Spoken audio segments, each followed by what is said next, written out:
Foot ଘାଇ ହେଇଛି ଏବଂ କ'ଣ ଅବସ୍ଥା ହେଇଛି? 300 ଫୁଟ ସାର୍ ଘାଇ ହେଇଛି ନାଳିଆର ଏଟା ଲଞ୍ଜାତରକୁ ଇଫେକ୍ଟ କରୁଛି। କିନ୍ତୁ ଆପଣଙ୍କ ଚ୍ୟାନେଲ ମାଧ୍ୟମରେ ମୁଁ ସାର୍ଙ୍କୁ ଆପଣଙ୍କୁ କହୁଛି, ସରକାରଙ୍କୁ ନିବେଦନ କରୁଛି, ମୋହନ ସରକାରଙ୍କୁ, ଆମର ସୁରେଶ ସାର୍ ଯେ ସୁରେଶ ପୂଜାରୀ ଯେ ରାଜସ୍ୱ ମନ୍ତ୍ରୀ ଅଛି ତାଙ୍କୁ ବି ମୁଁ ନିବେଦନ କରୁଛି ଏ ଚ୍ୟାନେଲ ମାଧ୍ୟମରେ। କିନ୍ତୁ ଜିନିଷ ହେଉଛି ନର୍ମାଲି ବନ୍ଦ କରନ୍ତୁନି, ଆପଣ ରିଟାୟାରମେଣ୍ଟ ଅଫିସର ଲଗାନ୍ତୁନି କି ଯେଇ ଏମିତିକା କାମ ହେଉଛି ଏଠି ଯେଇକି ହେଉଛି ଯେଉଁ ପଠାଉଛନ୍ତି ଯେଇ ବି ହେଉଛି ସେ କାମ ତଦାରଖ ଠିକ୍ ସେ କରୁନାହାନ୍ତି।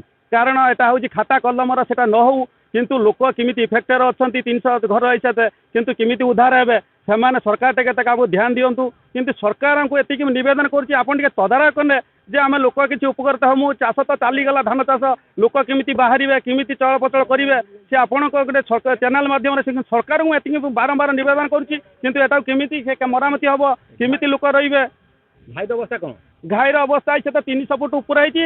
ଏଇ ଗାଁ ଲୋକ ଆଜି 20-30 ଜଣ ଲାଗିଛନ୍ତି, କଣ୍ଟ୍ରାକ୍ଟ ଆସିଛନ୍ତି, କିଛି ଲୋକ ଆଣିଛନ୍ତି, ଯାହାଫଳରେ ଚାଲିଛି କାମ।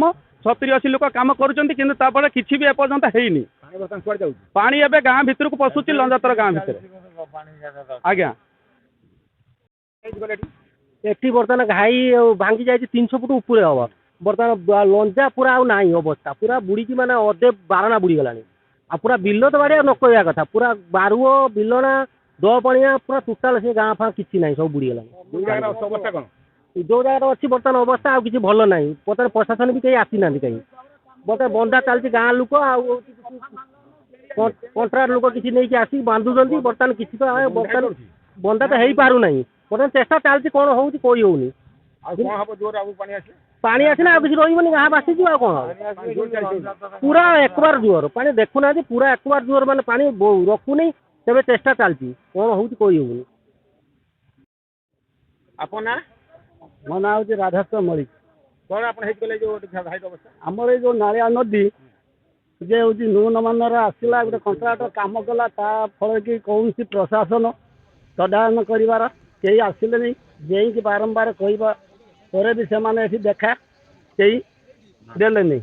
ତେଣୁକରି ଆମର 300 ଘର ବର୍ତ୍ତମାନ ପାଇଁ ବୁଡ଼ିଯିବାର ହେଉଛି ସମ୍ଭାବନା ବହୁତ ଅଧିକ ଅଛି। ବର୍ତ୍ତମାନ ପାଇଁ କୂଳ ଖାଇଗଲାଣି ଯେ 300ରୁ ଅଧିକ ଫୁଟ କୂଳ ଖାଇ ଚାଲିଛି।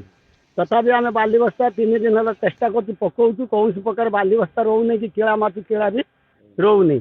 ତେଣୁକରି ସରକାରଙ୍କୁ ଆମେ ଅନୁରୋଧ କରୁଛୁ, ନିଜେ ଆସି ତଦାରଖ କରି ଆମର କେମିତି ସୁରକ୍ଷା ରହିବ ସେତିକି ଆମେ ଦାବି କରୁଛୁ। ପ୍ରଶାସନିକ ଅଧିକାରୀ କେହି ଆସିଲେନି ନା? ପ୍ରଶାସନ ଅଧିକାରୀ କେହି ଏଠି ଦେଖା ଦେବାର ନାହାନ୍ତି, ବୁଝିଲେ।